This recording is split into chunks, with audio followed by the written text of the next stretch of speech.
이거 근데 이게 청기 누설 악순환. 아니에요? 청기 누설 아니에요? 그때는 몰랐지. 쌍용차가 이렇게 되죠. 그때는 몰랐. 나 들을 때마다 나 충격이야. 나 이 정도까지는 아닌 줄 알았는데. 형님은 일론 머스크 죽이고 싶겠네요. 간단하게 자기소개 좀 부탁드릴게요. 저는 강북구 삼양동에서 쌍용차 전문으로 하고 있는 정현철이라고 합니다. 일단 뭐 정비 경력은 건 30년이 좀 넘은 상태고요. 현대 사업소서부터 있다가 마지막에 이제 쌍용 사업소로 들어가서 하다가 이제 개인 사업을 한 지는 한 6년? 그러면 30년 전이면 거의 뭐 IMF 전 그때부터 한참 전이죠. 고인물이네. 그러면 쌍용 서비스 센터는 언제부터? 2001년도 창동 사업소 그 오픈할 때서부터 2001년도면은 쌍용 거기가 좀 상황이 좀 좋았었죠? 회생할 때죠. 쌍용에서 원래 대우로 넘어갔다가 대우에서 벗어나갔고 개인 회생해갖고 이제 따로 별도로 이제 쌍용이 나오기 시작할 때 렉선 때문에 이제 일었을 때였죠.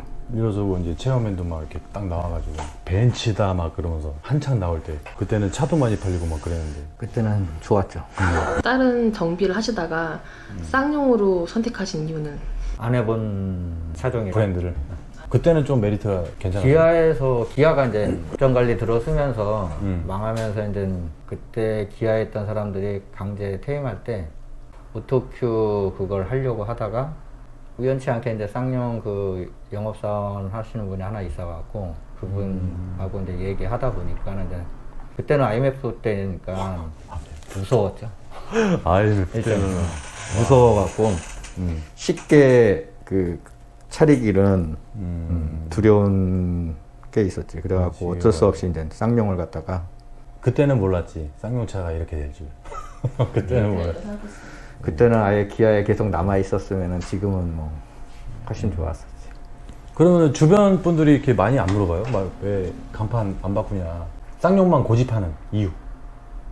현대 기아에 다 있었지만은 차량 마지막에 내가 이제 손을 대면서 본 결과 다른 차에 비해서 솔직히 뭐 정비하는 것도 예전에 비해서는 많이 편해졌고 다른 차를 다시 또 덤벼들기에는 까먹은 것도 많고 생각 안 나는 것도 많고 이왕이면은 내가 하고 있는 거를 키워보는 게 더 안정성이 있으니까 일단은 사업소에 있을 때 보유한 손님들이 워낙 많이 있었으니까 안정적으로 갈 수 있는 방법이 가장 이거였으니까 지금은 뭐 타사차도 받긴 하는데 이제는 좀 편해졌지 타사차도.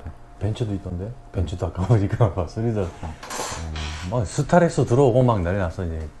저희도 오면서 약간 걱정을 했거든요. 왜냐면은 최근에도 한 2번 정도 이슈가 있긴 했는데 쌍용차가 인수가 된다 했다가 안 된다고 했다가 뭔가 위기가 되게 많잖아요. 그렇다 보니까 쌍용 서비스 센터 하면은 뭔가 되게 힘드시겠다 이런 생각을 되게 많이 했거든요. 그러니까 또 주변에서도 그런 얘기들을 많이 하지 않을까. 아무래도 불안감은 많이 갖고 있죠. 지금 뭐 센터나 이런 데 같은 경우에는 차량 입고 대수가 거의 한 30% 이상 줄었다라고 봐야 돼요. 더구나 기름값 오르면서 더 심해진 상태고 그리고 이제 쌍용차들이 노후차들이 많고 그 조기폐 차량들이 많기 때문에 그만큼 차 대수들이 많이 줄 수밖에. 그렇다고 그래서 이제 그 주는 만큼 또 신차가 들어와야 되는데 그 신차가 안 들어오니까 고객들이 신차를 갖다가 구매를 해야지 늘어나는데 구매량이 월등히 떨어져 버리다 보니까 거기에다가 뭐 차 부속이나 이런 것들이 보급들이 잘 안 되고 뭐 현대 기아도 지금 마찬가지니까 지금 대리점에서 쌍용차 부품 안 나오는 게 대략 수리를 못할 정도의 그 정도의 수준인 거예요? 한 30%? 지금 부서 뭐 쉽게 하고 리모콘 쪽 같은 경우에는 안 나온 지가 벌써 거의 1년이 돼가고 있는 상태니까. 근데 리모컨 같은 경우에는 없어도 탈 수 있잖아요. 이모빌라이저 타입 같은 경우에는 시동이 안 돼요. 아 리모컨 키? 그거 하나 구하려면 뭐 한두 달 우습게 걸려. 한두 달 기다리면 나오긴 나와요? 재수 좋으면 나와. 어디서 나오는 거예요, 그게? 부품 가게들이 전국에 있으니까 그 부품 가게에서 자기네들이 갖고 있는 것들이 있어. 쟁겨놨던 거. 그럼 어떻게 찾다 보면은 나오는 거고. 애초에 제주사에 있었으면 찾을 필요도 없지. 근데 네, 그러니까 그게 궁금했던 거야. 어디서 나오는 건가? 이 쌍용차가 이제 건재했으면은 협력업체들이 이제 다 건재하니까 뭐 달라고 하면 바로바로 만들어서 이렇게 나오는데 지금 다 그렇지가 못한 상태니까 이제 대리점에서 이제 쟁겨놓은 거 찾아가지고 찾으면 씨 대박이다 신받다가 되는 거야. 작년에 좀 웃긴 얘기지만은 여기서 여름 휴가를 제주도로 가서 제주도에서 구해갖고 온 적이 있어요. 리모컨을. 없어갖고, 전국 재고가 없어갖고. 그래도 어떻게 용하게 제주도에는 있었네요. 제주도에는 3개가 있더라. 알고 제주도 가신 거예요? 아니면 놀러 갔다가 알게 된 거예요?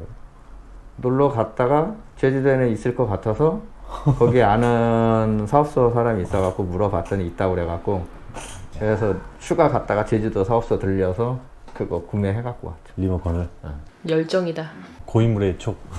손님들도 대략 알겠네요. 좀 부품이 없어서. 네, 부품이 없어서 처음엔 W 같은 경우에는 하체 부속들이 거의 없어갖고 5, 6개월 동안 그냥 그 소리 나는 대로 타다가 지금 약간 풀려갖고 한두 개 갈고 그리고 또 없어갖고 또 기다리고 있어요. 양이 여기저기서 이제 각 부속 가게에서 부품 조달하는 쪽에서 이제 부품을 신청해 놓으면은 이게 많은 양이 모이면은 한번 발주를 해주는 거예요. 종합으로 해서 이제 뭐 몇백 개, 몇천 개가 이렇게 딱 나왔다 그러면은 그때 신청해갖고 돈을 주고선 발주가 나오면 이제 한두 개씩 각 부품 가게에다가 각 한두 개씩만 이렇게 풀어주는 거예요. 수요를 먼저 받은 다음에 그때부터 만든다? 그렇죠. 진짜 힘들겠다. 와.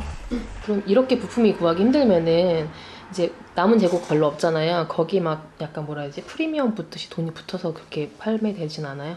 아, 거의 그거는 없어요. 만약에 그거 하다가 걸리게 되면은 문제가 되기 때문에. 이건 다행이지. 폐차장이나 이런 데서 부품 고갈하다 보면은 막 시장 조사 해가지고 좀 없는 거다 싶으면 약간 올려가지고 이제 그렇게 파는 그런 부분들이 있으니까. 근데 여기는 제조사에서 딱 관리를 해주니까. 그래서 중고차 대기업 들어가야 돼. 갑자기? 진짜 엄청 악순환이다. 회사가 불안정하니까 신차가 출고 별로 안 돼. 근데 중고차도 부품이 없어서 수리가 잘 안 돼. 그렇다 보니까 수리가 힘든 거 알고 사람들이 더 신차를 안 뽑을 거 아니야. 부품도 뭐 IMF 때문에 연줄 없으면 못 들어가듯이 부품도 연줄 없으면 구하지 못해. 지금요? 아, 나 들을 때마다 나 충격이야. 나 이 정도까지는 아닌 줄 알았는데 들을 때마다 충격인데? 아는 사람이 없으면은 그 부품 가게에서는 절대 주질 않아. 그리고 일반 지금 센터 같은 경우에는 센터에서 보유를 하고 있는 거를 컴퓨터상 띄워놓지 않고 있기 때문에 차량에 입고하게 되면은 거기에서만 내주려고 하지. 다른 사람이 내가 개인이라 할지라도 전화해서 이거 있어요 해갖고 있어도 판매를 안 해. 우리 독자야 내가 회사를 빌려오는 거예요. 쉽게 얘기해서 우리는 거래처니까는 소비자한테는 100원에 파는데 업자끼리니까는 60원에 판 거지. 나한테는 빌려서 나는 이거를 받았어. 얘 소비자한테 100원에 팔았어. 그럼 나는 40원을 안 넣는 거야. 사장님은 물건은 없어지고 나한테는 60원만 있는 거야. 근데 다음날 사장님한테 손님이 와서 물건을 달라고 나는 물건이 없어. 이 사람한테 어제 60원에 줬거든. 업자니까 우리가 손님한테 100원에 팔 수 있는 기회가 날아간 거지. 물건은 한정돼 있어. 살려고 하는 사람은 많아. 근데 업자니까는 서로의 가격을 알아. 60원밖에 안 받는. 그 업자끼리도 잘 안 주려고 하겠네? 그러니까 안 준다고. 자기 지역 아니면 안 준다잖아. 그러니까. 그래서 자기 지역 아니면은 자기 거래처 아니면은 안 주려고 하는. 숨겨놔. 그래서 근데 전산에 볼 수 있어. 전산이 공유가 되니까 볼 수 있는데 숨겨놔. 아 없네요. 있는데 아 전산은 정말 물건이 없네요. 실물이 없네요. 이게 지금 쌍용에서만 일어나는 현상이거든요. 부품이 없으면. 부품이. 그리고 서비스 센터에서는 물건이 있지만 손님이 사갈 수가 없어요. 반대로. 왜냐면은 우리 정비 직원들이 그거를 갈아서 공임을 받아야 되는데 물건은 손님이 사가. 그럼 정비 직원은 정비를 못해. 그러니까는 정비를 하지 않으면 물건을 내주지 않아. 이거 근데 청기누설 악순환. 아니에요? 청기누설 아니에요? 지금은 문제는 다 뜯어서 조립하는 과정에서 가운데 하나가 딱 없어. 그러면은 답이 안 나와. 그러실 때는 어떻게 하세요? 그러신 적 있으세요? 그러더니 그러니까 폐차장 돌아다니는 수밖에 없어.